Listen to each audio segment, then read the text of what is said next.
이번 시간에도 지난 시간과 마찬가지로 직접 성경을 찾아서 같이 읽어보시는 것이 강의를 이해하는 데 훨씬 도움이 되실 거예요. 2부 강의를 시작하도록 하겠습니다. 1부에서는 창세기에 기록된 11조의 원형과 율법으로 제정된 11조의 구속사적 의미를 살펴보고 말라기서에 대한 기존의 해석을 바로 잡았어요. 이번 2부에서는 이스라엘의 영적인 무능함으로 인해서 바르게 드러나지 못했었던 11조의 구속사적인 의미가 약속하신 예수 그리스도를 통해서 어떻게 성취되었고 해석되었는지를 추적해보고, 그러한 맥락에서 예수 그리스도께서 직접 11조에 대해서 언급하신 이것도 행하고 저것도 버리지 말라는 말씀이 과연 어떠한 의미로 하신 말씀인지를 정리해 볼 거예요. 그리고 계속해서 초대교회 태동기를 살아갔던 성도들의 삶 가운데 11조의 구속사적인 의미들이 어떻게 구체화되었는지를 살펴볼 거예요. 이전에 들으셨던 요한복음 강의들과 맥락이 이어지는 부분들이 있으니까 이 강의를 다 들으신 후에 관련된 이전 강의들을 다시 한번 들어보시면 내용을 이해하는데 조금 더 도움이 되실 것이라고 생각이 돼요. 예수 그리스도께서 공식적인 사역을 시작하시면서 제일 처음 하신 일은 세례 요한에게 세례를 받으시는 것이었어요.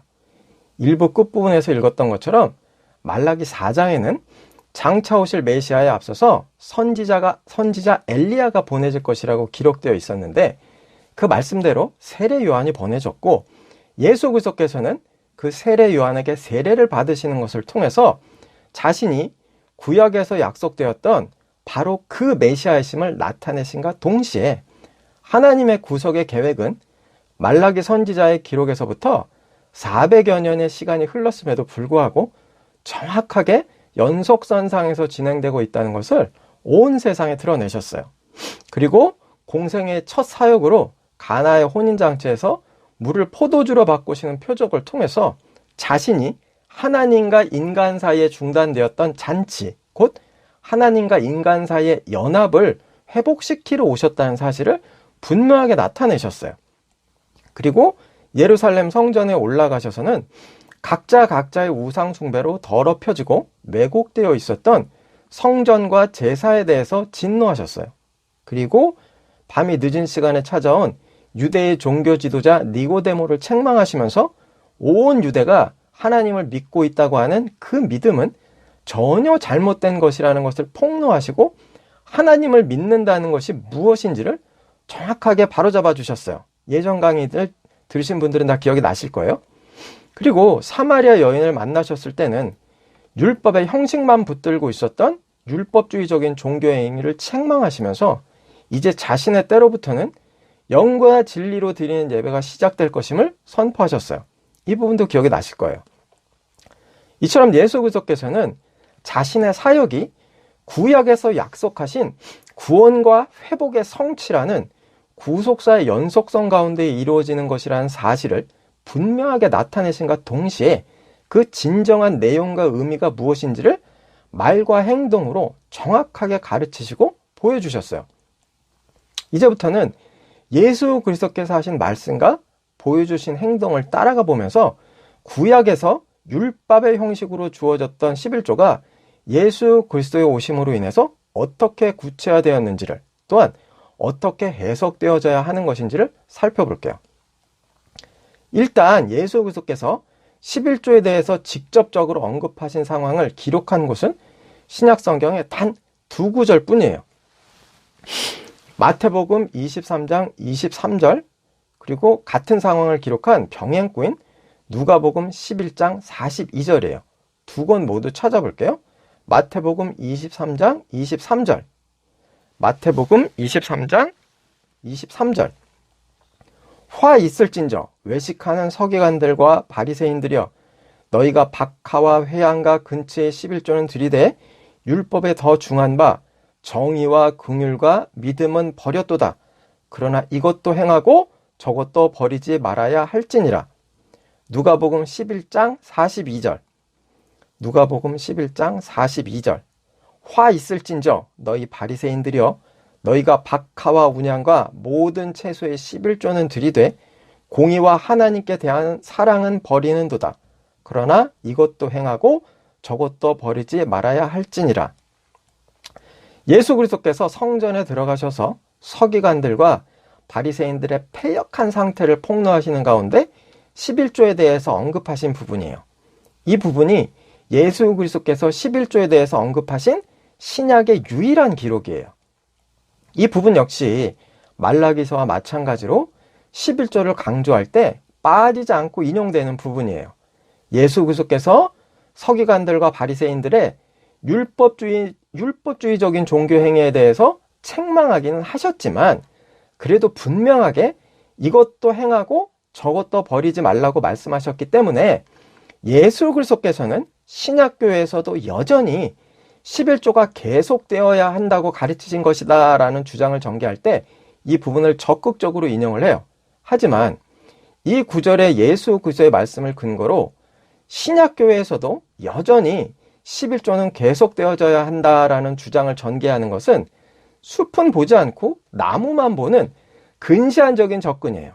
왜냐하면 이 말씀을 바르게 해석하기 위해서는 11조가 직접적으로 언급된 이 구절만을 따로 떼어서 단편적으로 이해해서는 안 되고 예수 그리스도께서 이 말씀을 하실 당시에 시대적 상황과 배경 그리고 전후 문맥 전체를 염두에 두고 해석해야만 하기 때문이에요. 이해를 돕기 위해서 이 구절을 정리해 나가는 과정 중에 기존의 11조 유효론을 주장하는 분들의 해석을 전제로 놓고 그 해석에 대해서 질문을 던지는 방식으로도 접근을 해보면서 그러한 주장이 어떠한 논리적 모순을 가지고 있는지를 드러내 볼 것이고, 그렇다면 예수 그리스도께서 하신 이 말씀은 과연 어떠한 목적과 의도를 가지고 하신 말씀인지를 살펴볼 거예요. 논리의 흐름을 잘 따라와 주시기 바랍니다. 일단 오늘 강의에서는 방금 읽은 두 구절 중에서 마태복음을 중심으로 살펴볼 거예요. 마태복음 23장 23절을 다시 볼게요. 이 구절은 펴놓고 보셔야 돼요. 계속 봐야 되니까. 마태복음 23장 23절. 화 있을진저 외식하는 서기관들과 바리새인들이여, 너희가 박하와 회향과 근처의 11조는 들이되 율법에 더 중한 바 정의와 긍휼과 믿음은 버렸도다. 그러나 이것도 행하고 저것도 버리지 말아야 할지니라. 이 구절을 바르게 해석하기 위해서는 일단 당시의 시대적인 상황을 간략하게라도 확인하고 가야 할 필요가 있어요. 신구약 중간기를 거치는 동안 제사장들과 바리새인들을 비롯한 율법주의자들은 구전 율법인 미시나를 통해서 11조로 바쳐질 대상들에 대해서 아주 세세하게 규정해 놓았는데, 미시나에서 11조를 규정하고 있는 마세로트 조항에 보면 알리기에 좋고 관상용으로 사용되는 것과 땅에서 자라는 모든 것은 11조를 할 만한 것이다 라고 되어 있어요. 다시 말하면 땅에서 자라는 식물들 중에서 음식으로 사용될 수 있는 것, 그리고 관상용으로 사용되는 것, 그리고 사육이 가능한 것들은 11조의 대상이 된다고 규정해 놓았다는 거예요. 본래 율법에서 규정한 11조보다 그 범위가 훨씬 넓어졌고 그 대상도 다양해졌다는 말이에요. 예수 그리스도께서 말씀하신 박하, 회향, 근처라는 것들은 바로 이러한 시대적 배경 가운데 11조의 대상이 된 것들을 가리키신 거예요. 여기 박하, 회향, 근처라고 되어 있는 것들은 유대인들이 식재료뿐만이 아니라 조미료나 향신료 혹은 약재 용도로도 사용하던 식물들이었어요. 그런데 한 가지 재미있는 사실은 이 박하, 회향, 근처라는 것들은 생업으로 농사에 종사하는 사람들이 아니더라도 자신의 마당이나 텃밭 한 귀퉁이에서도 조금씩 키울 수 있는 것들이었고, 더 나아가서는 사람들이 직접 심고 가꾸지 않아도 스스로 야생초처럼 번식해 나가는 자생식물을 포함하고 있기도 했어요. 예수 그리스도께서 박하, 회향, 근처라고 가리키신 것들은 바로 그렇게 서기관들이나 바리새인들이 자신의 마당이나 텃밭에서 조금씩 키우던 것들과 그들이 직접 재배하지 않았어도 들에서 거저 얻을 수 있었던 그런 종류의 것들을 가리키신 거예요. 서기관들이나 바리새인들이 그 정도로 아주 적은 소량의 11조까지도 철저하게 지키고 있었다는 말이에요. 그런데 지금 예수 그리스도께서는 그렇게 세세한 11조까지도 철저하게 지키고 있었던 자들을 가리켜서 외식하는 자들이라고 말씀을 하시는 거예요. 예수 그리스도께서 이렇게 말씀하신 이유는 그 조상들이 그랬던 것처럼 그들도 역시 11조가 담고 있었던 진정한 의미는 전혀 모르면서 그 형식에만 몰두해 있었기 때문이에요. 너희가 박하와 회양과 근체의 11조는 들이되 율법에 더 중한 바 정의와 긍휼과 믿음은 버렸도다. 여러 학자들이 여기에서 말씀하신 율법은 말 그대로 구약의 율법 전체를 가리키신 것이라고 해석을 해요. 왜냐하면 정의, 긍휼, 믿음을 버렸다라는 말씀이 미가서 6장 8절을 인용하신 것으로 해석하기 때문이에요. 하지만 미가서 6장 8절에 기록된 내용을 정의, 긍휼, 믿음이라고 특정하기에는 무리가 있기 때문에 예수 그리스도께서 말씀하신 율법은 문맥을 놓고 볼 때 구약에 기록된 율법 전체를 가리키셨다기보다는 율법 중에서 특정한 규례, 곧 11조라는 특정한 규례를 가리키신 것으로 해석하는 것이 타당해요. 왜냐하면 바로 이어서 그러나 이것도 행하고 저것도 버리지 말아야 할지니라 라고 말씀하신 것을 볼 때 11조의 세부적인 형식과 구약의 율법 정신 전체를 병행적으로 가리키시면서 이것도 행하고 저것도 버리지 말아야 한다라는 말씀을 하신 것으로 해석하는 것은 문맥상 적절하지 않기 때문이에요.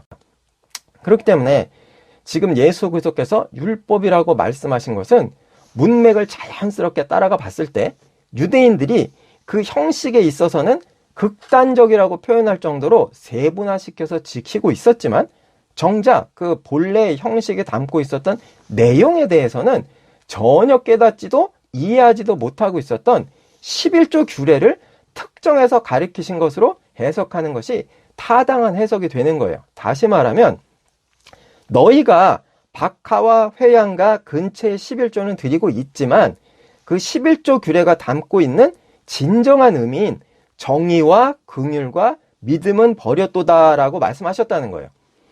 그렇다면 예수 그리스도께서 말씀하신 정의, 긍휼, 믿음이라는 의미가 도대체 무엇이길래 바리새인들이 이것을 버렸다고 말씀하신 것인지를 확인해 볼 필요가 있는데 바로 이 지점에서 우리가 일부에서 자세하게 살펴봤었던 11조의 구속사적인 의미들이 정확하게 설명되고 확인되어지는 거예요. 무슨 말인가 하면 우리가 일부에서 정리했었던 것처럼 11조가 담고 있었던 구속사의 진정한 의미들은 이미 그 처음 제정될 당시부터 유대인들의 영적인 무지와 무능에 의해서 밝히 드러나지 못했었는데 지금 예수 그리스도께서는 율법의 형식으로 내려주셨던 11조가 단순히 그 형식 자체의 목적이 있었던 것이 아니라 장차 오실 메시아 곧 예수 그리스도 자신에 의해서 성취되어질 구원의 중요한 속성들인 정의와 긍휼과 믿음을 가르쳐 주시기 위한 모형적인 기능이 내포되어 있었다는 것을 정확하게 확인해 주고 계시다는 말이에요. 이 지점에서 일부에서 정리한 내용들을 다시 간략하게 되짚어 보면서 예수 그리스도께서 말씀하신 정의, 긍휼, 믿음이라는 것이 구속사의 맥락 가운데 과연 어떠한 것을 가리키신 것인지를 확인을 해보고 또한 서기관들과 바리새인들이 이에 대해서 얼마나 무지했었던 것인지를 확인해 볼 거예요. 일부에서 정리했었던 것처럼 출애굽 당시에 이스라엘의 모든 장자들이 죽음을 면하고 생명을 얻을 수 있었던 것은 전적으로 어린 양의 피를 통해서 생명의 길을 열어주신 하나님의 은혜였어요. 그리고 하나님께서는 그렇게 어린 양의 피를 통해서 생명을 얻은 이스라엘의 모든 장자들에 대한 속전으로 레위인을 취하셨고 273명이라는 근소한 차이 또한 성소의 세겔로 그 생명의 값을 정확하게 헤아리셨어요. 기억이 나실 거예요. 또한 처음 것은 전체를 대표하는 것이라는 구속사의 원리에서 볼 때 이스라엘의 모든 장자들을 대신한 레위인들은 이스라엘 전체를 의미하는 것이었고 이스라엘 전체를 의미하는 레위인들이 하나님의 회막에서 제사의 일에만 곧 예배의 일에만 전념할 수 있도록 이스라엘 백성들에게 11조를 부여하신 것은 그 11조라는 간접적인 행위를 통해서 이스라엘 전체가 하나님께 예배하는 것으로 인정하신다는 것이었어요.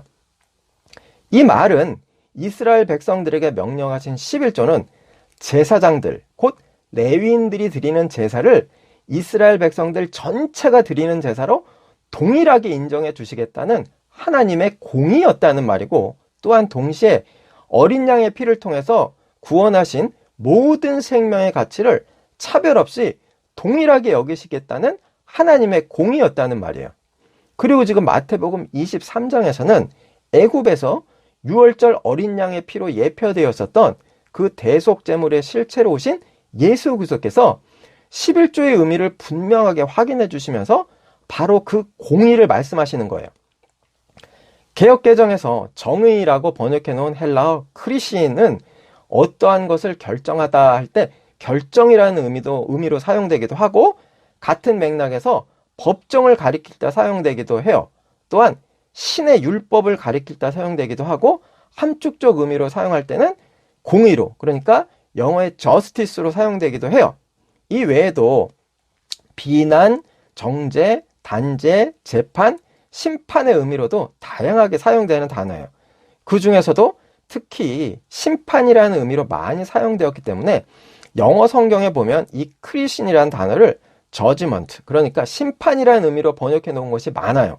하지만 이 구절에서는 justice, 곧 공의의 의미로 말씀하셨다고 해석하는 것이 가장 타당해요. 그래서 영어 성경에도 킹 제임스 버전에는 judgment로 되어 있지만 그 외 대부분의 영역본들에는 justice로 번역해 놓았어요.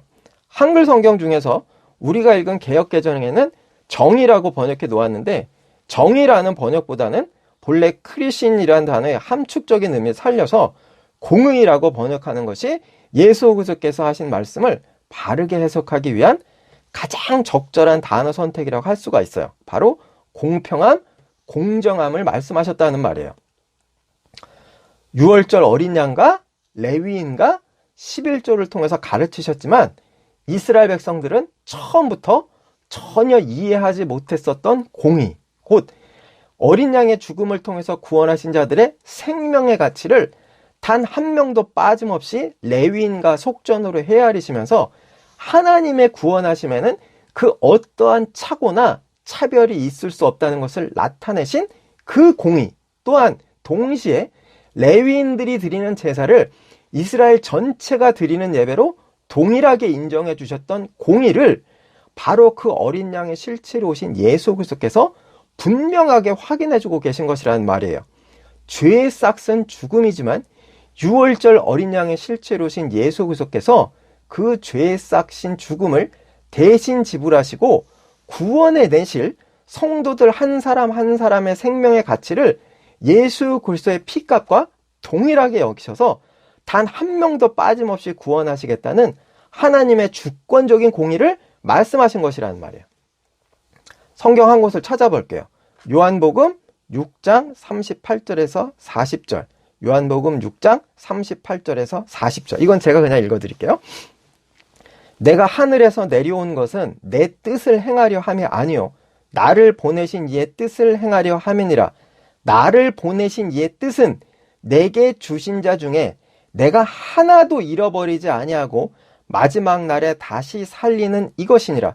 내 아버지의 뜻은 아들을 보고 믿는 자마다 명생을 얻는 이것이니 마지막 날에 내가 이를 다시 살리리라 하시니라.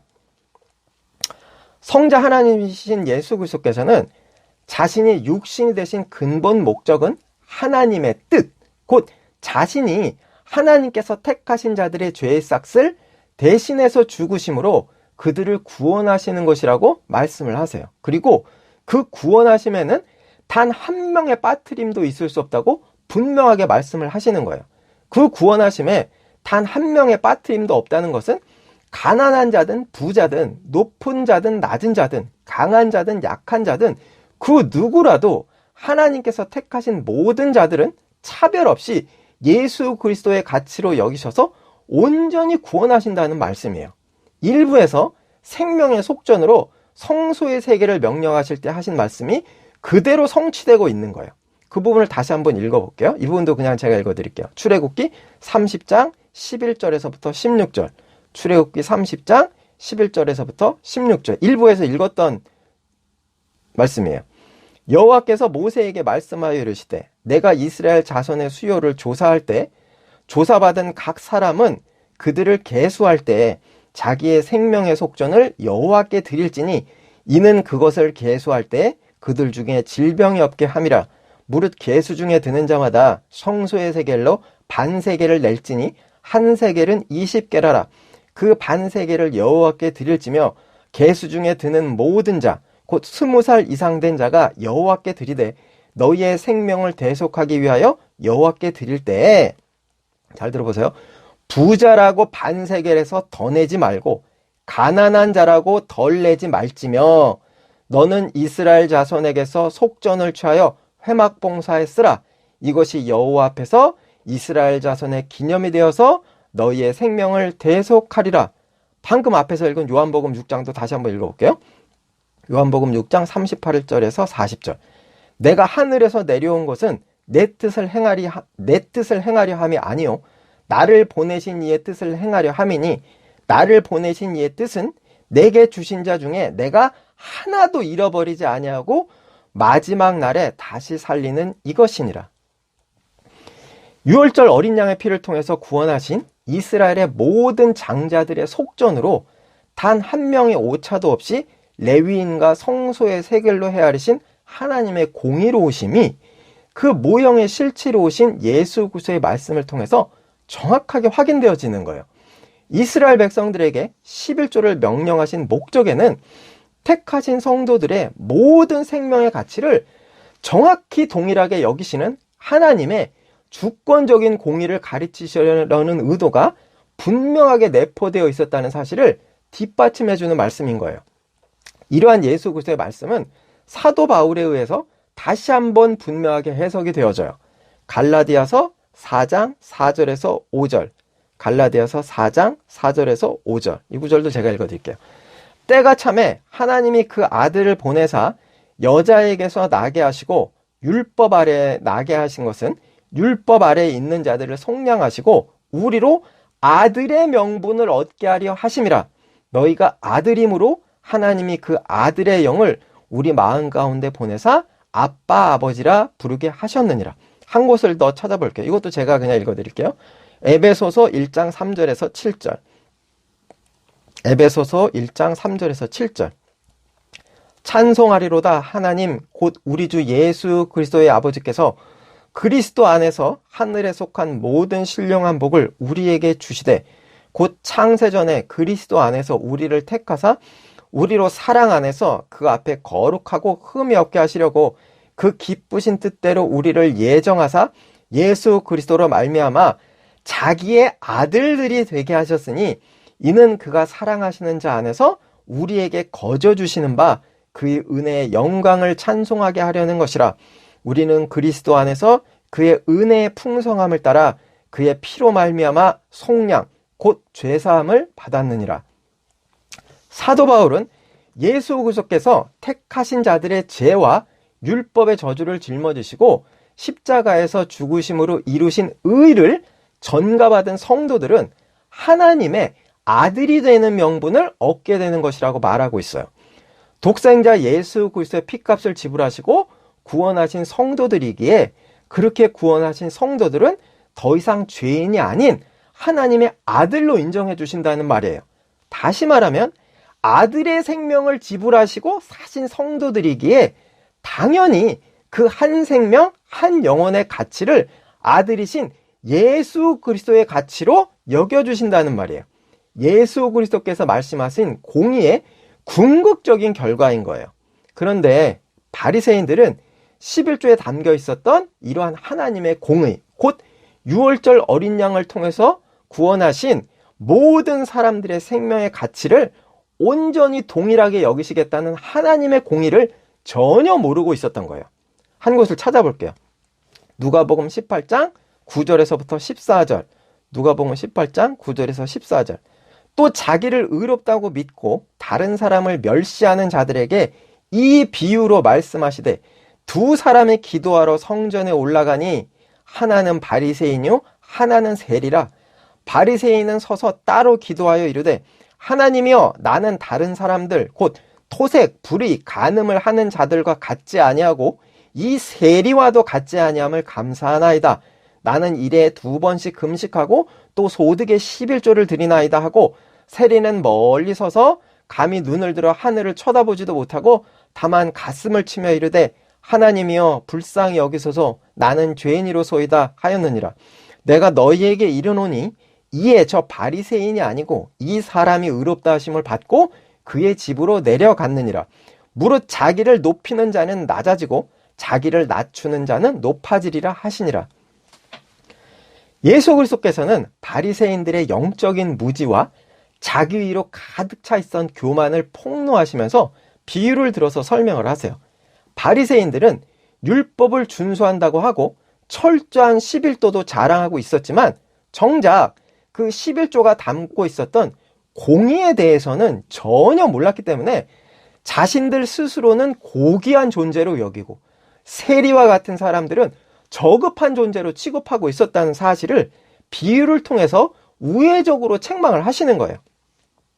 자신들의 조상이 출애굽할 때 하나님의 심판을 피할 수 있었던 것이 결코 자신들의 의가 아니라 유월절 어린 양의 피에 근거하고 있었다는 사실을 망각을 하고 그 유월절 어린 양을 통해서 구원하신 모든 사람들의 생명의 가치를 동일하게 여기시는 하나님의 공의를 전혀 몰랐기에 하나님 앞에서 자신의 존재 가치를 스스로 높이려는 패역한 바리새인들에게 준엄한 경고의 말씀을 하신 거예요.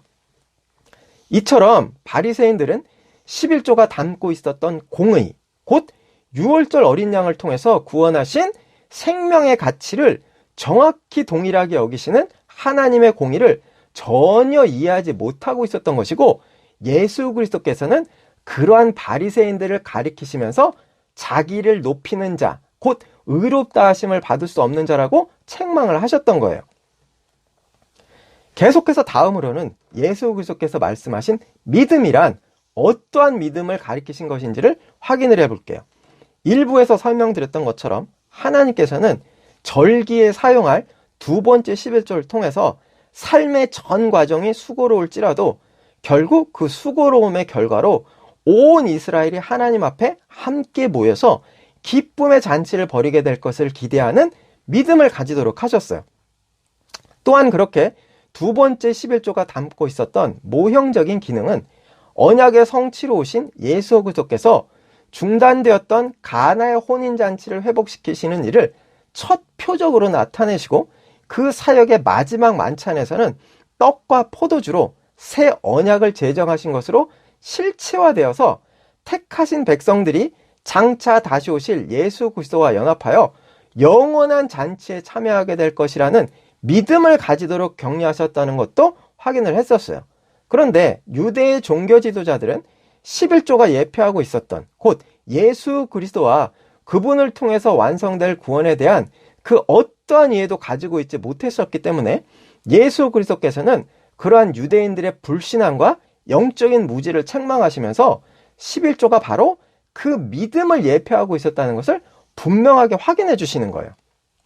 뿐만 아니라 예수 그리스도를 통해서 구원받은 성도들이 누리게 될 영원한 잔치에 대한 소망은 예수 그리스도의 말씀만으로 그치지 않고 신약 성경 가운데 가장 마지막에 쓰여진 요한계시록에서 예수 그리스도와 함께 하나님 앞에서 연합되어질 기쁨의 잔치로 다시 한번 묘사되면서 고난과 핍박 가운데 놓여있는 성도들이 끝까지 믿음을 지키도록 격려해주고 있어요. 요한계시록 19장 7절에서 10절 제가 읽어드릴게요. 요한계시록 19장 7절에서 10절 우리가 즐거워하고 크게 기뻐하며 그에게 영광을 돌리세 어린 양의 혼인기약이 이르렀고 그의 아내가 자신을 준비하였으므로 그에게 빛나고 깨끗한 세마포 옷을 입도록 허락하셨으니 이 세마포 옷은 성도들의 옳은 행실이로다 하더라.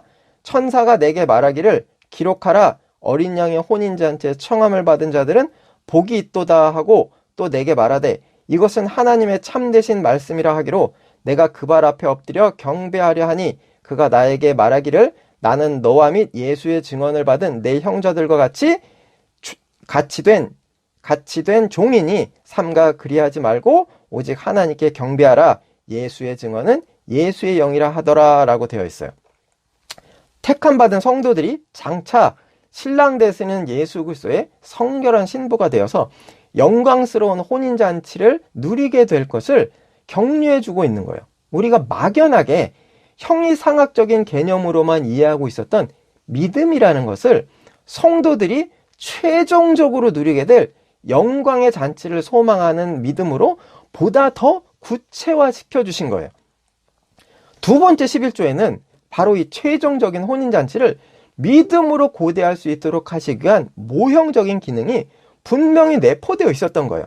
결국 예수 그리스도께서 11조에서 말씀하신 믿음이란 장차 택함 받은 성도들이 연합하여 함께 누리게 될 이 영광의 잔치를 소망하는 바로 그 믿음이었던 거예요. 하지만 바리새인들은 11조가 담고 있었던 이러한 믿음의 의미를 전혀 몰랐기 때문에 자신들 스스로가 자신들을 특별한 존재로 여기면서 다른 사람들을 판단하고 정죄하고 있었던 거예요. 구조를 좀 찾아볼게요. 마태복음 9장 10절에서 13절. 제가 읽어드릴게요. 마태복음 9장 10절에서 13절. 예수께서 마태의 집에서 앉아 음식을 잡수실 때 많은 세리와 죄인들이 와서 예수와 그의 제자들과 함께 앉았더니 바리새인들이 보고 그의 제자들에게 이르되 어찌하여 너희 선생은 세리와 죄인들과 함께 잡수시느냐. 누가복음 15장 2절에서 7절. 누가복음 15장 2절에서 7절.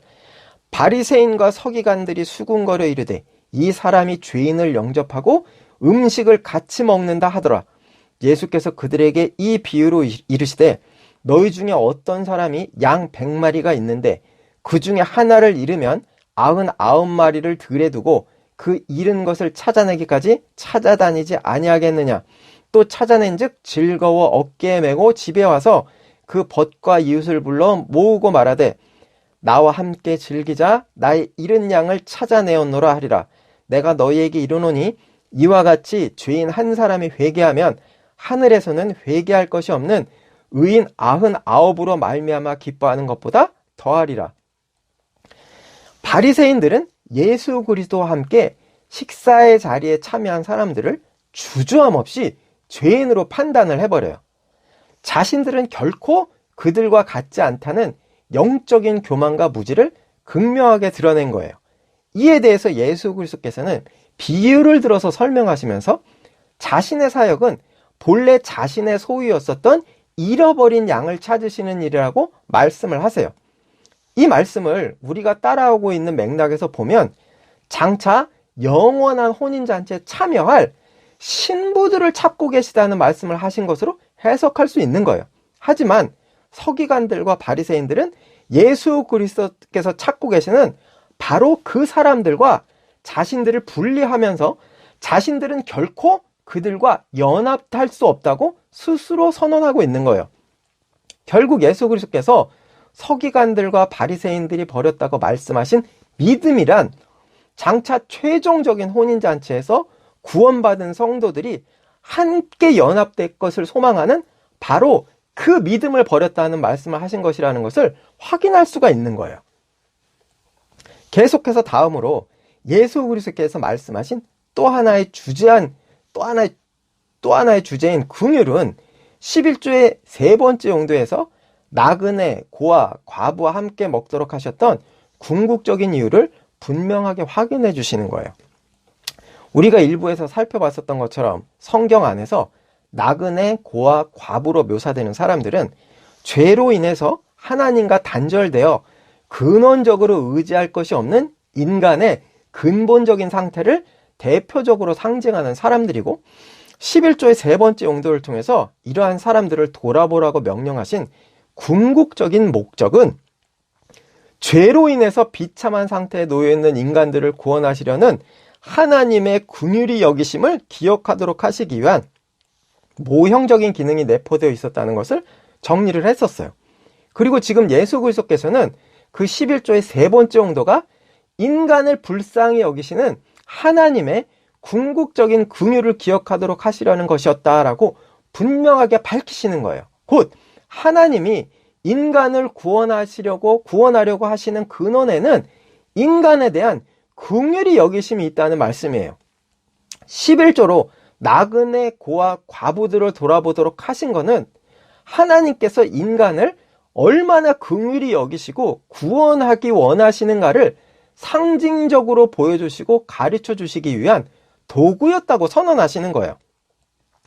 이러한 예수 그리스도의 선언은 성령의 조명하심을 받은 사도들에 의해서 하나님이 인간을 긍휼히 여기신 최종적인 결과가 바로 예수 그리스도를 아끼지 않고 내어주신 것이라는 해석으로 분명하게 확인되어져요. 몇 곳을 찾아볼게요. 제가 읽어드릴게요. 에베소서 2장 3절에서 5절, 에베소서 2장 3절에서 5절. 전에는 우리도 다 그 가운데서 우리의 욕심을 따라 지내며 육체와 마음에 원하는 것을 하여 다른 이들과 같이 본질상 진노의 자녀이었더니 긍휼이 풍성하신 하나님이 우리를 사랑하신 그 큰 사랑을 인하여 허물러 죽은 우리를 그리스도와 함께 살리셨고 또 함께 일으키사 그리스도 예수 안에서 함께 하늘에 앉으시니. 사도 바울은 구원받은 성도들도 이전에는 모두 영 죽을 수밖에 없는 죄인들이었지만 예수 그리스도의 대속적 죽으심으로 인해서 살리심을 받았는데, 하나님께서 그렇게 죄인들을 구원하시기 위해서 아들까지 내어주신 근원에 바로 하나님의 긍휼이 있었다고 기록하고 있는 거예요. 한 곳을 더 찾아볼게요. 디도서 3장 3절에서 5절. 디도서 3장 3절에서 5절. 우리도 전에는 어리석은 자요, 순종하지 아니한 자요, 속은 자요, 여러 가지 정욕과 행락에 종노릇한 자요, 악독과 투기를 일삼은 자요, 가증스러운 자요, 피차 미워한 자였으나 우리 구주 하나님의 자비와 사랑, 사람 사랑하심이 나타날 때 우리를 구원하시되 우리가 행한 바 의로운 행위로 말미암지 아니하고 오직 그의 긍휼하심을 따라 중생의 씻음과 성령의 새롭게 하심으로 하셨나니 우리 구주 예수 그리스도로 말미암아 우리에게 그 성령을 풍성히 부어주사 우리로 그의 은혜를 힘입어 의롭다 하심을 얻어 영생의 소망을 따라 상속자가 되게 하려 하심이라. 사도 바울은 디도에게 보낸 편지에서도 역시 죄에 매여서 도저히 구원받을 만한 자격이 없었던 우리들이 그리스도께서 죽으심으로 이루신 의를 전가받아서 성도의 자격을 누릴 수 있게 된 것은 오직 하나님의 긍휼히 여기심에 근거하는 것이라고 증언을 하고 있어요. 한 곳을 더 찾아볼게요. 로마서 8장 32절. 제가 읽어드릴게요. 로마서 8장 32절. 자기 아들을 아끼지 아니하시고 우리 모든 사람을 위하여 내주신 이가 어찌 그 아들과 함께 모든 것을 우리에게 주시지 아니하겠느냐. 사도 바울은 로마 교회 성도들에게 하나님의 택하신 자들에 대한 사랑하심과 긍휼히 여기심이 아들까지 아끼지 아니하시고 내어주신 것으로 증명되었다는 것을 상기시키면서 환난과 핍박 가운데서도 끝까지 믿음을 지킬 것을 격려해주고 있어요. 이처럼 예수 그리스도께서 말씀하신 긍휼은 죄로 인해서 하나님과 단절되어 의지할 곳이 없었던 인간들을 구원하시기 위해서 아들까지 내어주신 하나님의 궁극적인 긍휼을 말씀하신 것이고 11조가 바로 그 긍휼을 가르치시기 위한 가시적인 도구였다는 사실을 확인해 주시는 말씀이었던 거예요. 하지만 바리새인들과 서기관들은 11조에 담겨 있었던 이러한 하나님의 긍휼히 여기심을 전혀 이해하지 못하고 있었던 거예요. 바리새인들이나 서기관들 같은 율법주의 종교인들이 하나님의 긍휼히 여기심에 대한 이해가 전혀 없었다는 사실은 이들의 무정함과 무심함에 대해서 폭로하시는 예수 그리스도의 말씀을 통해서 분명하게 드러나요. 몇 구절 찾아볼게요. 이것도 제가 읽어드릴게요. 마태복음 25장 42절에서 43절. 마태복음 25장 42절에서 43절. 내가 줄일 때 너희가 먹을 것을 주지 아니하였고 목마를 때 마시게 하지 아니하였고 나그네 되었을 때 영접하지 아니하였고 헐벗었을 때 옷 입히지 아니하였고 병들었을 때와 옥에 갇혔을 때 돌보지 아니하였느니라 하시니. 마가복음 12장 40절. 마가복음 12장 40절. 그들은 과부의 가산을 삼키며 외식으로 길게 기도하는 자니 그 받는 판결이 더욱 중하리라 하시니라. 율법을 철저하게 지킨다고 하고 있었지만 정작 그 율법의 진위에 대해서는 전혀 알지 못했기 때문에 율법이 담고 있었던 의지할 것이 없는 연약한 사람들에 대한 긍휼히 여김이 전혀 없었던 자들에 대한 경고의 말씀들이에요. 자신의 조상들이 애굽으로부터 구원받을 수 있었던 것은 오직 하나님의 긍휼히 여기심이 있었기 때문이었다는 사실과 그 하나님의 긍휼히 여기심을 기억하도록 하시기 위해서 11조의 세 번째 용도를 규정하신 것이라는 영적인 이해가 전혀 없었기 때문에 11조를 철저하게 지킨다고 하고 있으면서 오히려 나그네, 고아, 과부를 압제하고 있었던 패역한 종교인들에 대한 경고의 말씀들이란 말이에요.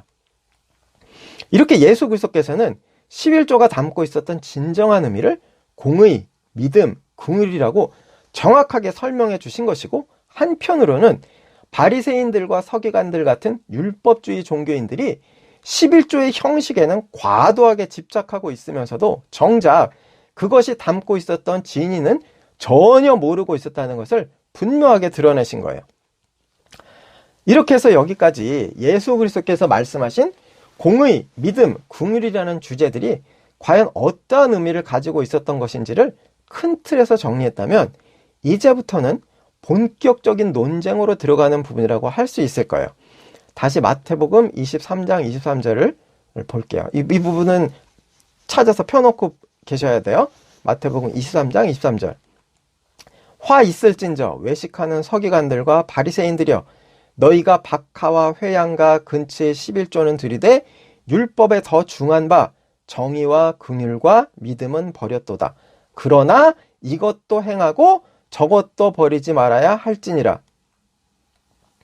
예수 그리스도께서 11조가 담고 있었던 구속사의 의미를 세 가지 주제로 해석해 주시고는 이것도, 즉 정의, 긍휼, 믿음이라는 11조의 내용도 행해야 하지만 저것도, 즉 11조의 가시적인 형식도 버리지 말아야 한다고 말씀하신 부분이에요. 이 구절은 11조 유효론을 지지하는 분들이 신약교회에서도 변함없이 11조를 내야 한다는 주장을 전개할 때 가장 즐겨 사용하고 있는 구절이에요. 예수 그리스도께서 11조의 가시적인 형식을 버리지 말라고 분명하게 말씀하셨으니 신약교회의 성도들에게 있어서도 11조를 내는 것은 당연한 의무라고 주장하는 거예요. 또 반대로 11조 폐지를 주장하는 분들 중에는 헬라어 본문의 문법과 시제를 주목해서 이 구절을 11조 폐지의 근거로 사용하기도 해요. 무슨 말인가 하면 이것도 행하고에 사용된 포이의 사이라는 단어의 시제와 저것도 버리지 말아야 할지니라 해서 버리지 말아야에 사용된 아피에나이라는 단어의 시제를 근거로 예수 그리스도께서는 각 단어의 시제와 문법을 적절하게 사용하셔서 이게 무슨 말인가 하면 이제 헬라어에 있는, 제가 그동안 강의하면서 중간 조금 말씀드린 적이 있는데, 뭐 현재 완료, 미래 완료, 미래 진행, 뭐 능동, 수동, 이런 헬라어의 문법과 시제를 적절하게 사용을 하셔서 예수 그리스도께서 이 구절에서 사용된 단어 안에 그 문법과 시제를 적절하게 사용을 하셔서 박하와 회양과 근처라는 11조의 형식은 장래의 어느 시점 때까지만 버리지 말라는 의도로 은밀하게 말씀하신 것이기 때문에 예수 그리스도께서 하신 말씀의 실제 의미는 장래의 어느 시점에 이르면 11조의 형식이 폐지될 것이다 라는 의미로 말씀하신 것이라고 해석한다는 거예요. 그런데 이 구절에서 사용된 시제와 문법의 형태는 반드시 그렇게만 해석할 수 있는 것은 아니기 때문에 예수 그리스도께서 이 말씀을 하실 때 시제와 문법을 적절하게 사용하셔서 장래의 어느 시점이 되면 11조가 폐지될 것이다 라는 사실을 은밀하게 말씀하신 것으로 해석하는 것은 지엽적인 해석으로 무리가 있고 오히려 11조 유효론을 주장하는 분들로부터 반박당할 수 있는 허술한 주장이 될 수가 있는 거예요. 그렇기 때문에 이 구절을 바르게 해석하기 위해서는 일단 읽혀지는 그대로 이 구절에서는 11조의 형식을 버리지 말라고 말씀하신 것이다 라고 읽어낸 후에, 그렇다면 예수 그리스도께서 하신 이 말씀이 말 그대로 11조의 형식에 대한 영구적인 유효성을 명령하신 것인지, 아니면 그 어떤 다른 의미와 의도를 이러한 표현을 사용하셔서 말씀하신 것인지를 확인해 보는 것이 이 구절을 바르게 해석하기 위한 합리적인 접근 방식이 될 거예요. 그러기 위해서는 단순히 이 구절뿐만이 아니고 이 말씀을 하실 당시의 상황과 전후 문맥, 그리고 관련된 기록들을 전체적으로 살펴볼 필요가 있는 거예요.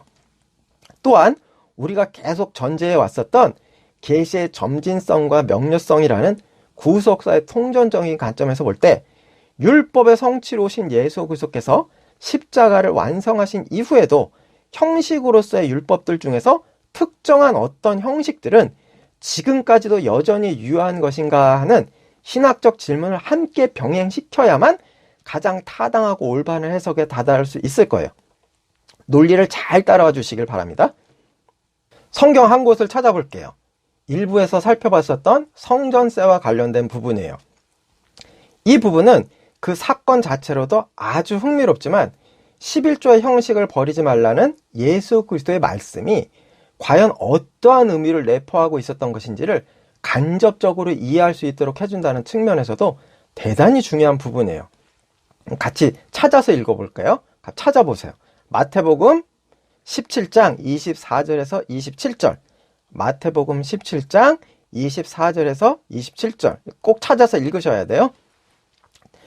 강의 잠깐 이 정지 버튼 누르시고 같이 찾아서 읽어보시길 바랍니다. 마태복음 17장 24절에서 27절. 가버나움에 이르니 반세겔 받는 자들이 베드로에게 나와 이르되 너희 선생은 반세겔을 내지 아니하느냐? 이르되 내신다 하고 집에 들어가니 예수께서 먼저 이르시되 시몬아 내 생각은 어떠하냐? 세상 임금들이 누구에게 관세와 국세를 받느냐? 자기 아들에게냐 타인에게냐? 베드로가 이르되 타인에게니이다. 예수께서 이르시되 그렇다면 아들들은 세를 면하리라. 그러나 우리가 그들이 실족하지 않게 하기 위하여 내가 바다에 가서 낚시를 던져 먼저 오르는 고기를 가져 입을 열면 돈 한 세겔을 얻을 것이니 가져다가 나와 너를 위하여 주라 하시니라. 예수 그리스도께서 가버나움에 계실 때 우리가 보통 성전세라고 부르는 성소의 반세겔을 받으러 온 사람과 관련해서 예수 그리스도께서 보이신 반응과 말씀이에요. 이해를 돕기 위해서 일부에서 살펴봤었던 출애굽기를 다시 한번 읽어볼게요. 이건 그냥 제가 읽어드릴게요. 출애굽기 30장 11절에서 16절, 출애굽기 30장 11절에서 16절. 여호와께서 모세에게 말씀하여 이르시되 내가 이스라엘 자손의 수요를 조사할 때 조사받은 각 사람은 그들을 계수할 때 자기의 생명의 속전을 여호와께 드릴지니 이는 그것을 계수할 때에 그들 중에 질병이 없게 하려 함이라. 무릇 계수 중에 드는 자마다 성소의 세겔로 반세겔을 낼지니 한 세겔은 20게라라. 그 반세겔을 여호와께 드릴지며 계수 중에 드는 모든 자 곧 20살 이상 된 자가 여호와께 드리되 너희의 생명을 대속하기 위하여 여호와께 드릴 때에 부자라고 반세겔에서 더 내지 말고 가난한 자라고 덜 내지 말지며 너는 이스라엘 자손에게서 속전을 취하여 회막봉사에 쓰라. 이것이 여호와 앞에서 이스라엘 자손의 기념이 되어서 너희의 생명을 대속하리라. 방금 앞에서도 한번 읽었던 바로 그 구절이죠. 여기에서 확인하고 가야 할 대목이 있는데 이 회막을 위한 속전은 11조처럼 해마다 내도록 하신 것이 아니고 내가 이스라엘 자손의 수요를 조사할 때라고 되어 있는 것처럼 이스라엘이 대규모 인구 조사를 실시할 때만 내도록 하신 것이었기 때문에 구약에서는 아주 드물게 행해지는 일이었어요. 그런데 신구약 중간기를 거쳐오면서 어느 시점부터는 해마다 내는 것으로 변질되기 시작했던 것이고 지금 마태복음에 기록된 것처럼 예수 그리스도 당시에는 아예 종교적인 인두세가 되어서 일일이 받으러 다니는 사람이 있을 정도까지 변질되어 있었다는 말이에요. 우리가 예전 강의에서 살펴봤었던 것처럼 예수 그리스도께서 성전 정화를 하실 때 책망하셨던 돈 바꾸는 자들이 바로 이 속전의 반세겔, 일명 성전세를 바꾸어 주던 사람들이었던 거예요. 어찌되었든 이 속전은 이스라엘의 역사의 흐름 가운데 변질되기는 했어도 율법에서 정한 분명한 규정이었고, 광야에서 생활할 당시의 회막과는 비교가 안 될 정도로 거대했었던 예루살렘 성전의 유지와 관리를 위해서는 반드시 필요한 돈이었어요. 방금 읽은 마태복음은 그러한 배경 가운데 발생한 사건을 기록한 거예요. 예수 그리스도께서 가버나움에 머무르시는 동안 성전세를 받는 사람이 예수 그리스도를 찾아와서 베드로에게 어째서 당신 스승은 성전세를 내지 않느냐고 채근하는 상황이 발생한 거예요. 여기에서 잠깐 짚고 넘어가야 하는 중요한 사실이 있는데, 예수 그리스도의 직업은 목수였고 베드로의 직업은 어부였기 때문에 두 사람 모두 11조를 내는 직업이 아니었다는 거예요. 일부에서도 설명드렸었지만 11조는 땅의 소산으로 먹을 수 있는 것으로만 한정되었기 때문에 기술로 돈을 버는 목수라는 직업은 11조를 내는 대상이 아니었고, 물고기를 잡는 어부도 11조를 내는 대상이 아니었어요. 그렇기 때문에 예수 그리스도와 베드로는 모두 11조를 내는 대상이 아니었다는 거예요. 하지만 20세 이상의 성인 남자 모두에게 부과되는 성전세는 20세 이상이 되면 누구나 예외 없이 의무적으로 내야 했기 때문에 그 해의 성전세를 받기 위해서 그 일을 맡은 사람이 찾아온 거예요. 이러한 상황에서 예수 그리스도께서는 베드로에게 세금을 내야 하는 의무가 누구에게 있는가 하는 질문을 던지세요. 시몬아, 내 생각은 어떠하냐? 세상 임금들이 누구에게 관세와 국세를 받느냐? 자기 아들에게냐 타인에게냐? 베드로가 이르되 타인에게니이다. 예수께서 이르시되 그렇다면 아들들은 세를 면하리라 라는 말씀을 하신 거예요.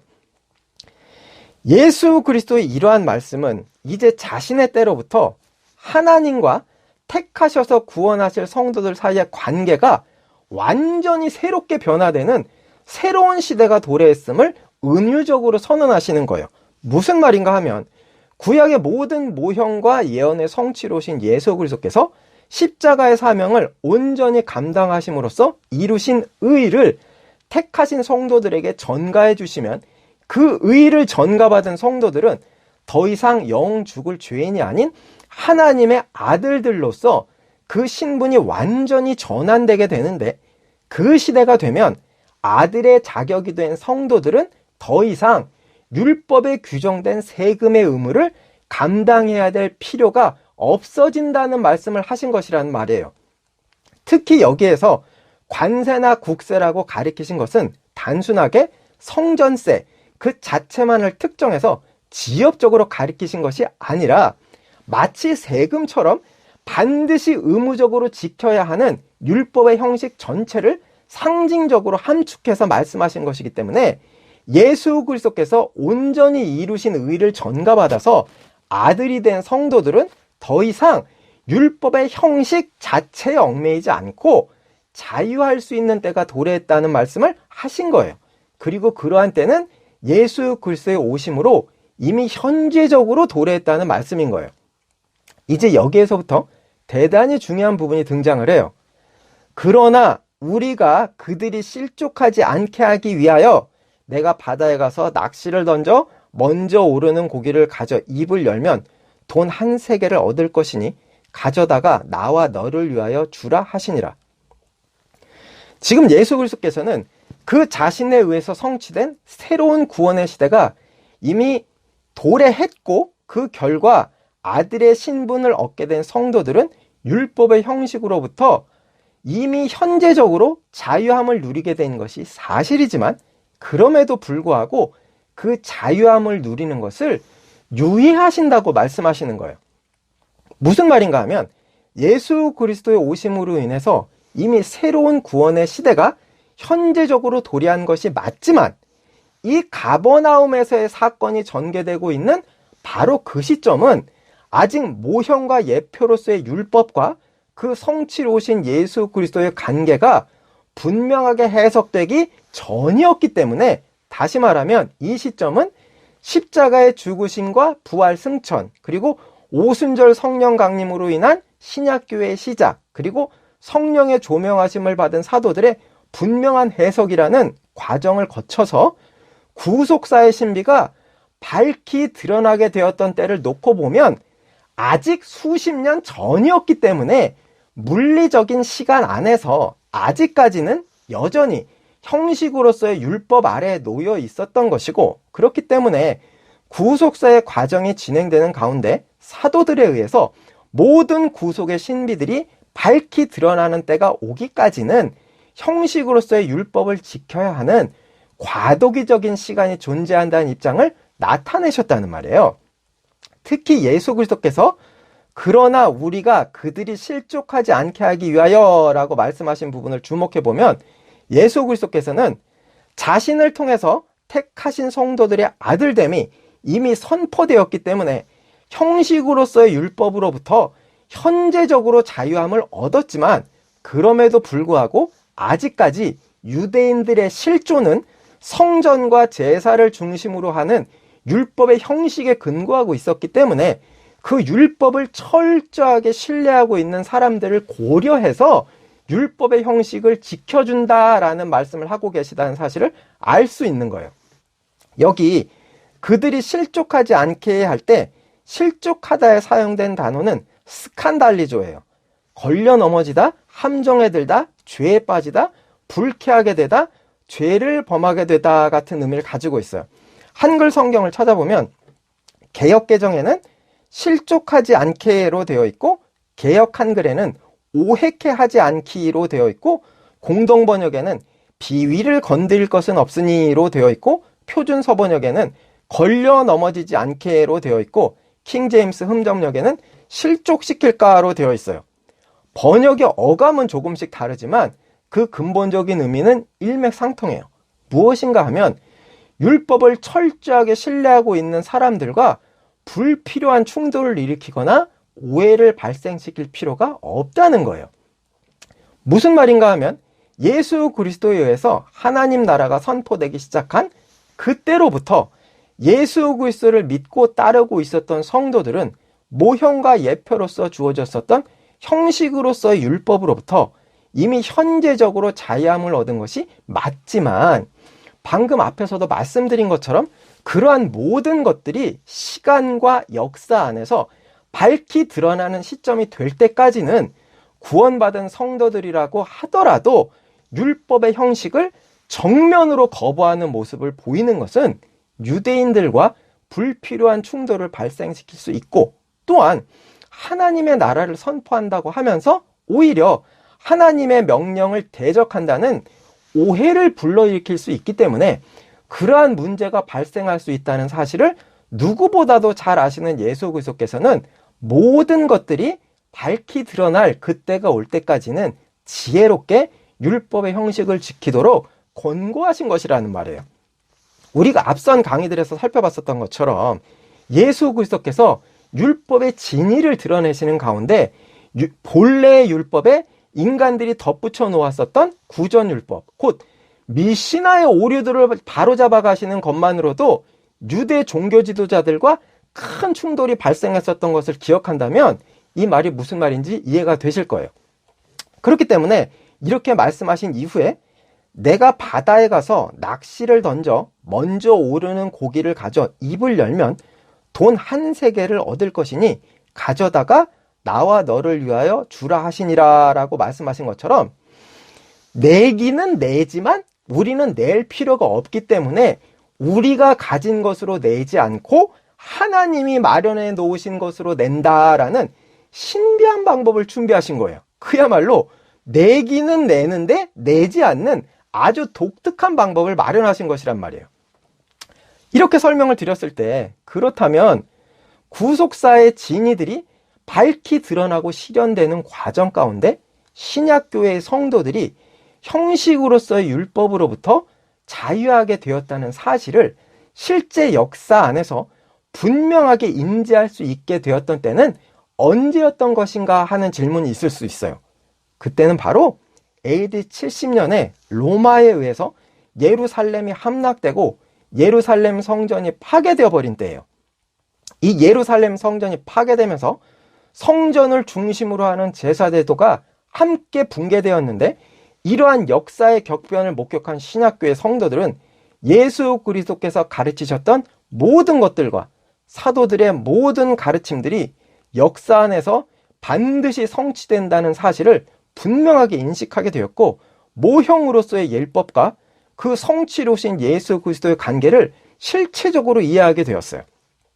또한 이 예루살렘 성전의 파괴는 초대교회 성도들에게 뿐만이 아니라 유대 사회 전체에 엄청난 변화를 가져왔는데, 그 중에 하나가 바로 성전과 제사 제도를 유지하던 레위인들과 제사장들이 그 기능을 상실하고 와해되면서 성전세와 11조 제도가 폐지되었다는 거예요.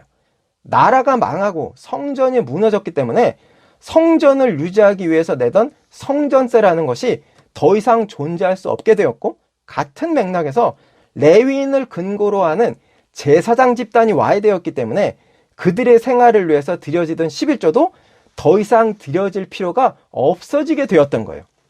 3부에서 다시 설명드리겠지만, 현재 유대인들이 믿고 있는 유대교회는, 오늘날의 유대교회는 율법에서 규정한 그러한 11조가 없어요. 왜냐하면 2000년 전에 제사장 집단이 와해되었을 때로부터 이미 11조 규정은 지킬래야 지킬 수가 없는 규정이 돼버렸기 때문이에요. 이 부분은 3부에서 다시 살펴볼 거예요. 다시 앞으로 돌아가서, 이처럼 장차 예루살렘 성전이 무너지고 나면 유대 사회 전체가 적어도 성전세와 11조 규정에 있어서만은 지키려고 해도 지킬 수가 없는 상태가 될 것이라는 사실을 이미 정확하게 알고 계셨던 예수 그리스도께서는 가버나움의 사건을 통해서 그 모든 것이 밝히 드러날 그때까지는 유대인들과의 불필요한 충돌을 피하고 오해를 불러일으키지 않도록 지혜롭게 처신할 것을 가르치셨던 거예요. 이렇게 성전세에 대해서 하신 말씀이 어떠한 의미와 의도를 가지고 말씀하신 것인지에 대한 근본적인 이해를 가지고 11조에 대해서 말씀하신 부분에 접근해 봐야만 비로소 예수 그리스도께서 말씀하신 의도와 맥락을 바르게 이해할 수 있는 거예요. 그 부분을 다시 살펴볼게요. 마태복음 23장 23절 계속 읽고 있는 본문입니다. 화 있을진저 외식하는 서기관들과 바리새인들이여, 너희가 박하와 회양과 근치의 11조는 들이되 율법에 더 중한 바 정의와 긍휼과 믿음은 버렸도다. 그러나 이것도 행하고 저것도 버리지 말아야 할지니라. 이 말씀은 마태복음 23장 전체를 통해서 서기관들과 바리새인들을 책망하시는 과정에서 하신 말씀이에요. 마태복음 23장에서 이들을 어떻게 책망하셨는지를 대략 살펴볼게요. 제가 쭉 구절구절 읽어드릴게요. 듣기만 하셔도 될 것 같아요. 마태복음 23장 23절 우리가 읽은 그 본문이 그 본문만 똑 떨어져 있는 게 아니라 23장 전체에서 서기관들과 바리새인들을 책망하시는 과정에서 하신 말씀이라는 걸 설명드리기 위해서 읽어드리는 거예요. 마태복음 23장 2절 서기관들과 바리새인들이 모세의 자리에 앉았으니 4절 또 무거운 짐을 먹고 사람의 어깨에 지우되 13절 화 있을진저 외식하는 서기관들과 바리새인들이여 15절 화 있을진저 외식하는 서기관들과 바리새인들이여 16절 화 있을진저 눈먼 인도자여 17절 어리석은 맹인들이여 19절 맹인들이여. 그리고 지금 살펴보고 있는 우리가 계속 반복해서 보고 있는 우리 본문 23절이 있고, 그리고 계속해서 그 뒤에 이어서 25절 화 있을진저 외식하는 서기관들과 바리새인들이여 26절 눈먼 바리새인이여 27절 화 있을진저 외식하는 서기관들과 바리새인들이여 29절 화 있을진저 외식하는 서기관들과 바리새인들이여 33절 뱀들아 독사의 새끼들아. 대충 살펴봐도 이 정도예요. 그야말로 23장 전체가 서기관들과 바리새인들에 대한 책망 그 자체예요. 예수 그리스도께서 화 있을진저라고 반복해서 말씀하실 때 화가 있을 것이다에 사용된 단어는 우아이예요.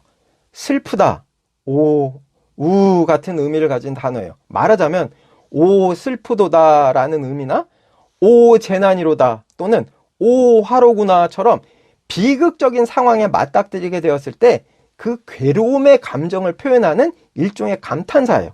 그렇기 때문에 예수 그리스도께서 서기관들과 바리새인들에게 이 단어를 사용하신 문맥을 풀어서 읽어보면 오 재난이로다 외식하는 서기관들과 바리새인들이여, 또는 오 슬프도다 외식하는 서기관들과 바리새인들이여, 또는 오 화로구나 외식하는 서기관들과 바리새인들이여처럼 너희들의 이러이러한 행위들과 상태들은 결국 비극적인 결과를 맞이하게 될 것이다 라는 책망과 경고를 동시에 의미하고 있는 거예요.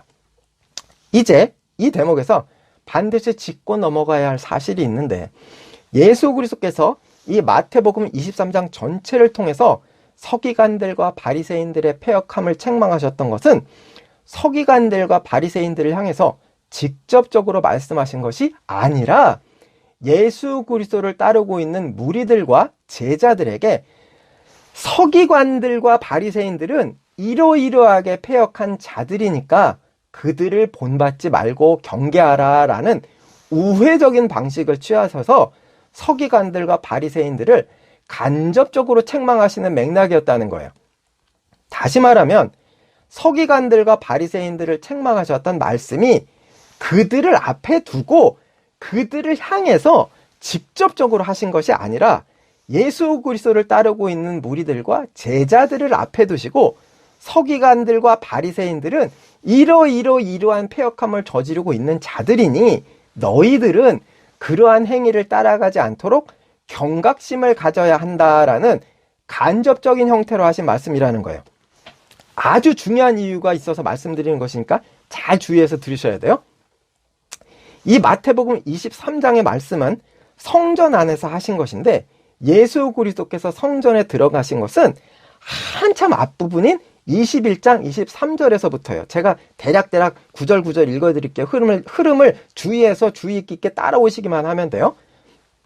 마태복음 21장 23절, 예수께서 성전에 들어가 가르치실새 대제사장과 백성의 장로들이 나와 이르되 내가 무슨 권위로 이런 일을 하느냐, 또 누가 이런 권위를 주었느냐라고 되어 있는데, 예수 그리스도께서 성전에 들어가셔서 종교 지도자들과 약간의 충돌이 발생하기 시작하는 것을 기록하고 있어요. 그리고 44절까지 계속해서 예수 그리스도와 종교 지도자들 사이에 묻고 답하는 내용들이 기록되어 있고, 45절을 다시 보면 마태복음 21장 45절에서 46절, 대제사장들과 바리새인들이 예수의 비유를 듣고 자기들을 가리켜 말씀하신 줄 알고 잡고자 하나 무리를 무서워하니 이는 그들이 예수를 선지자로 알미었더라 라고 되어 있어요.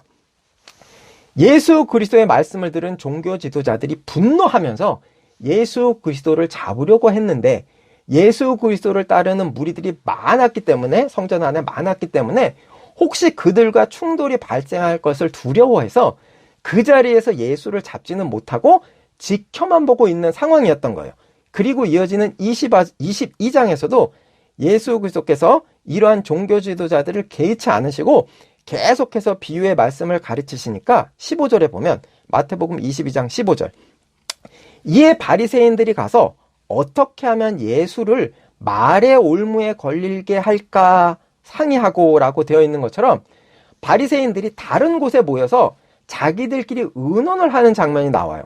예수 그리스도께서 성전에서 가르치셨다고 되어 있는 부분들은 거의 다 성전 뜰이나 성전에 딸린 부속 건물이었던 회랑에서였기 때문에 바리새인들이 예수 그리스도께서 많은 무리들을 가르치고 계시던 공간에서 떨어져서 성전 안에 있는 다른 곳에서 모의를 했다는 거예요.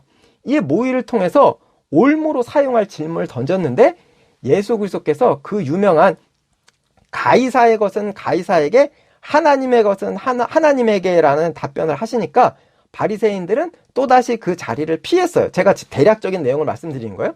그리고 23절에 보면 부활이 없다는 사두개인들이 그날 예수께 와서 물어 이르되 라고 되어 있는 것처럼 바리새인들 뿐만이 아니라 사두개인들도 예수를 올가매려는 시도를 해요. 하지만 사두개인들도 예수 그리스도의 말씀 앞에서 잠잠할 수밖에 없었어요. 그리고 34절에 보면 예수께서 사두개인들로 대답할 수 없게 하셨다함을 바리새인들이 듣고 모였는데 그 중에 한 율법사가 예수를 시험하여 묻되라고 되어 있는 것처럼 사두개인들이 물러간 이후에 다시 한번 바리새인들이 예수 그리스도께서 말씀하고 계시는 자리로 다가와서 예수 그리스도를 말로 올감해 보려고 하지만 22장 마지막 절인 46절에 보면 한마디도 능히 대답하는 자가 없고 그날부터 감히 그에게 묻는 자도 없더라라고 되어 있는 것처럼 이때에도 역시 예수 그리스도의 탁월한 답변 앞에서 말문이 막혀버려요. 그리고 계속해서 바로 이어지는 23장 1절에서부터 이에 예수께서 무리와 제자들에게 이르시되라고 되어 있는 것처럼 23장 전체를 통해서 우리가 이제 계속 보고 있는 23장 전체를 통해서 율법주의 종교인들을 신랄하게 책망하신 거예요. 그리고 24장 1절에 예수께서 성전에 나와서 가실세라고 되어 있는 것처럼 드디어 성전에서 나가신 거예요. 21장 13절에서 성전에 들어가셔서 24장 1절에서 나오신 거예요. 이렇게 예수 그리스도께서 성전에 들어가셔서 무리들과 제자들을 가르치시는 동안 대제사장들과 백성의 장로들, 사두개인들, 바리새인들, 그리고 율법사에 이르기까지 유대의 종교 지도자 집단 전체가 예수 그리스도께 도발을 해왔던 것이고, 예수 그리스도께서는 그 누구도 예측할 수 없었던 탁월한 답변으로 이들의 도발을 다 물리치신 것이었어요. 이렇게 모든 종교 지도자들의 도발을 다 물리치신 이후에 방금 읽은 것처럼 23장 1절부터 이에 예수께서 무리와 제자들에게 이르시되라고 말씀을 이어가시면서 23장 전체를 통해서 이 유대의 종교 지도자들을 책망하신 거예요. 이 말은 23장 전체를 통해서 유대의 종교 지도자들의 패역한 실상을 지적하시고 책망하신 것은 맞지만, 그들을 앞에 놓고 너희들은 이러이러한 패역함을 저지르고 있다라고 직접적으로 말씀하신 것이 아니라, 그들이 다 물러간 후에 예수 그리스도를 따르고 있던 사람들에게 저자들은 이러이러한 패역함을 저지르고 있다라고 종교 지도자들의 패역함을 간접적으로 책망하신 것이란 말이에요.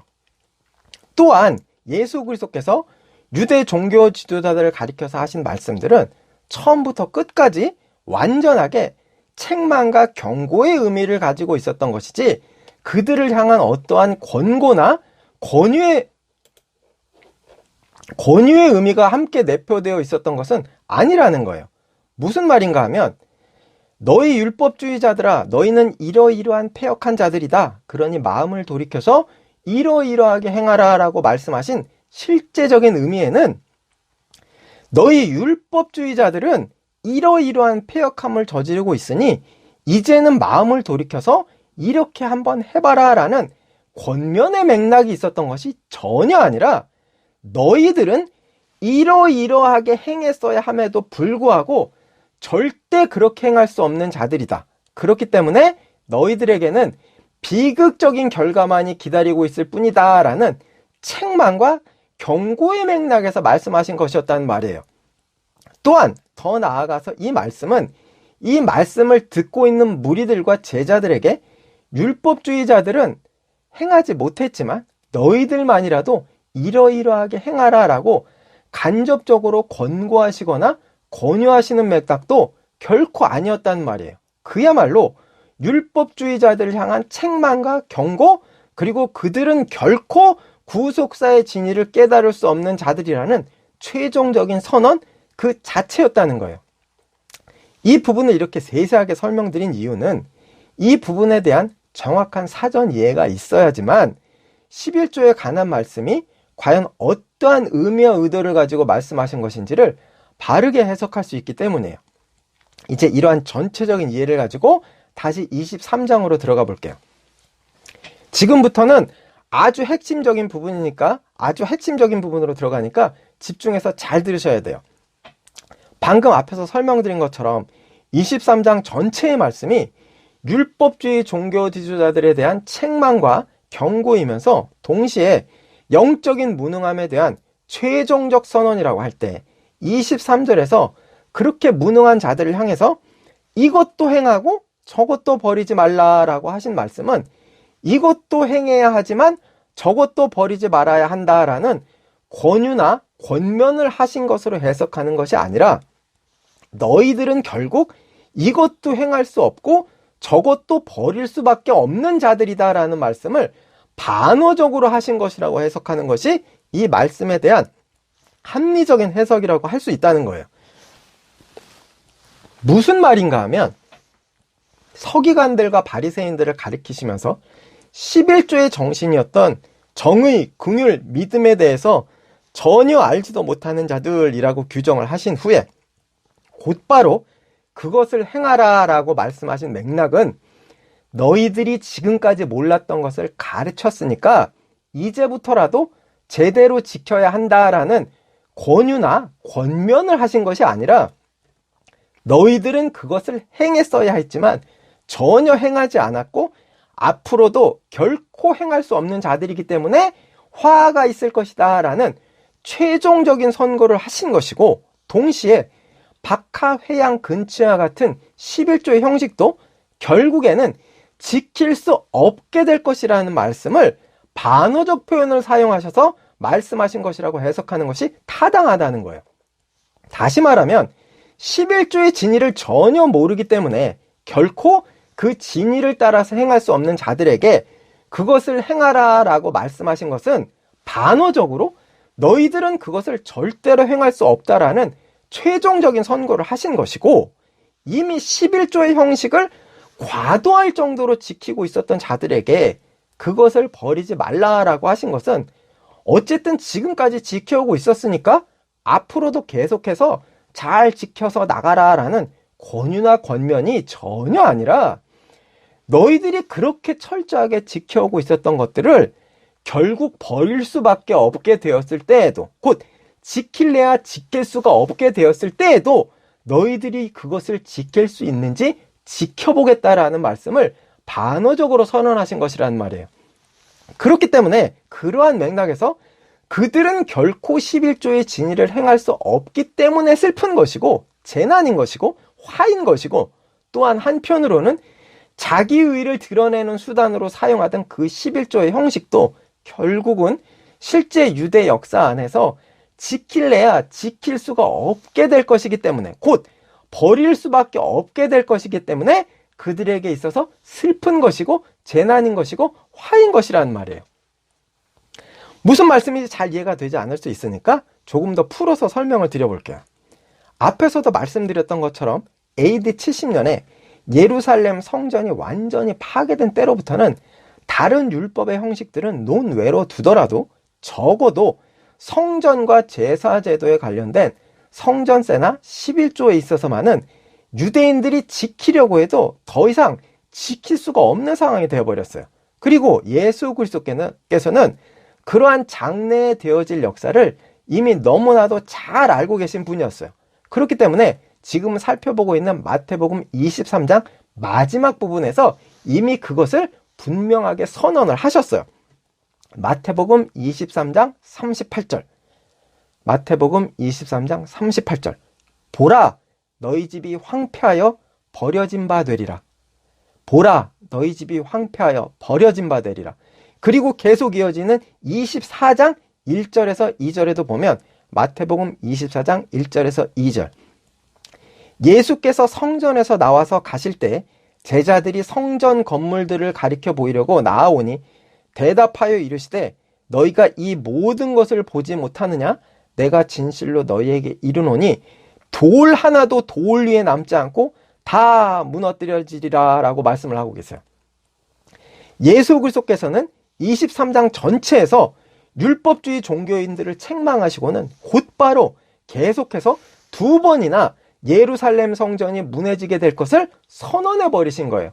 이 말은 바꿔 말하면 23장 전체에서 서기관들과 바리새인들을 향해서 책망하신 경고는 머지않은 장래에 예루살렘 성전이 파괴될 것이라는 사실을 분명하게 염두에 두고 하신 말씀이 된다는 거예요.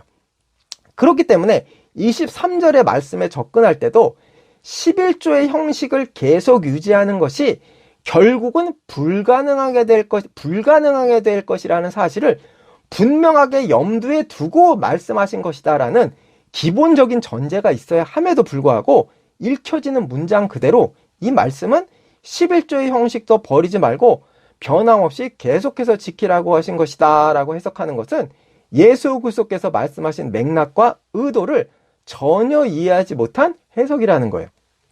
특히 11조의 형식을 가리키시면서 저것도 버리지 말아야 라고 말씀하실 때 버리다에 사용된 단어 아피에미는 버리다라는 의미도 있지만 포기하다라는 의미로도 사용되는 단어예요. 즉 저것도 버리지 말아야 라고 번역되어 있는 이 말씀은 저것도 포기하지 말아야 라는 무엇인가를 중단하지 않고 계속해 나가라는 말씀을 하셨던 거예요. 그렇기 때문에 이미 지나칠 정도로 철저하게 11조의 형식을 지키고 있었던 서기관들과 바리새인들을 향해서 그 형식을 포기하지 말라는 선뜻 이해가 잘 가지 않는 말씀을 하시고는 그 말씀의 끝에 예루살렘 성전의 파괴를 말씀하셨다는 것은 전체적인 맥락상 너희들이 그렇게 철저하게 지켜오고 있었던 11조의 형식들을 결국 지킬 수 없게 될 때가 분명히 올 것인데, 그렇게 지킬래야 지킬 수가 없게 되었을 때에도 그것을 포기하지 않고 지킬 수 있다면 지켜보라라는 말씀을 반어적으로 하신 것으로 해석하는 것이 문맥을 고려한 타당한 해석이 되는 것이지, 읽혀지는 그대로 어찌되었든 지금까지 지켜오던 것이니까 앞으로는 그 내용도 잘 살려서 지켜가라라는 그야말로 권면의 말씀을 하신 것으로 해석하는 것은 전체적인 맥락과 수사적 표현을 고려하지 않은 1차원적인 해석이라고 말할 수밖에 없는 거예요.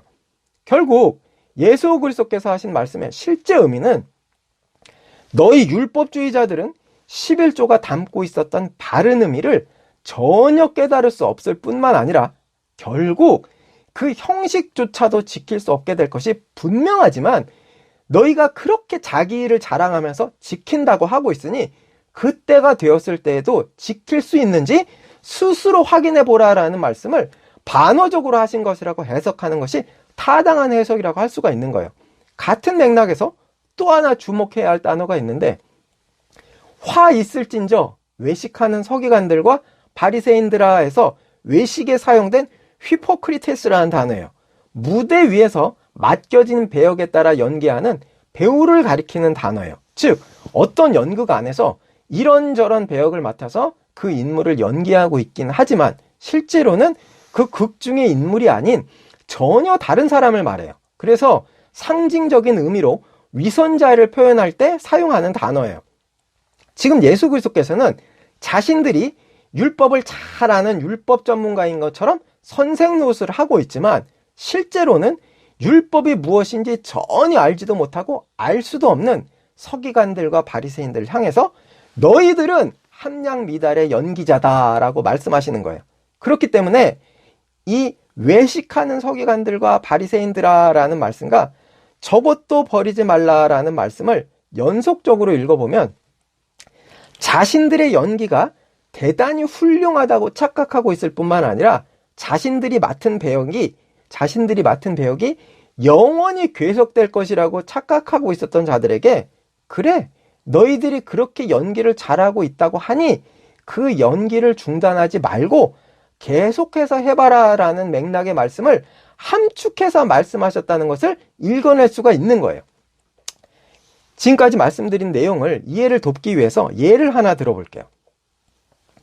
어떤 나라의 영화계에 큰 영향력을 행사하는 A라는 가문이 있는데, 그 집안 사람들이 자신들이 가진 돈과 권력을 가지고 영화계 전반에 걸쳐서 소위 갑질을 하고 있다고 가정을 해볼게요. 그 영화계에서 오랜 시간 동안 제작해오던 대작 영화가 있었고, 그 나라에서 가장 실력 있는 영화 감독이 시나리오를 비롯해서 감독과 주연을 동시에 맡고 있었어요. 그런데 그 영화에도 역시 그 A 가문 출신들이 자기 가문의 영향력을 뒤엎고 아주 중요한 몇 가지의 배역을 맡게 되었어요.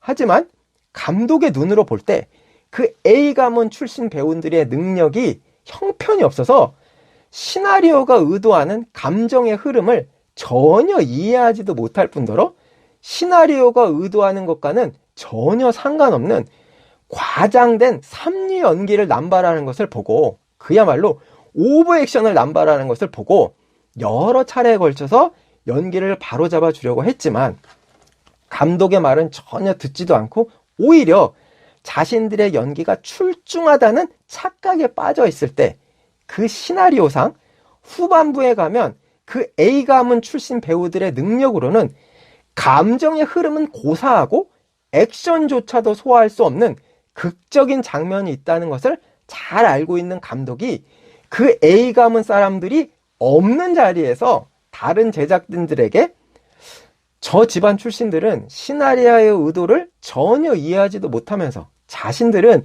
자신의 배역을 굉장히 잘 소화해내고 있다고 착각을 하고 있으니 그냥 하던 대로 계속 해보라고 하자라고 말을 했다면 그 말의 의미는 저 사람들이 자질이 좀 부족하기는 하지만 그래도 좀 더 분발을 하면 감정의 흐름도 어느 정도 이해하고 후반부의 그 장면에서 액션도 무리 없이 소화해낼 수 있을 것이다 라는 의미일까요? 아니면 저 사람들의 능력으로는 감정의 흐름을 절대로 이해할 수도 없고 후반부의 그 장면에서는 액션조차도 소화하지 못할 것이 분명하지만 자신들은 어떠한 연기도 소화해낼 수 있다고 장담을 하고 있으니 계속 해보도록 놔두고 결국 자신들이 절대로 소화할 수 없는 그 장면 앞에서 자신들이 얼마나 무능한 배우였는지를 스스로 마주하게 하자라는 의미일까요?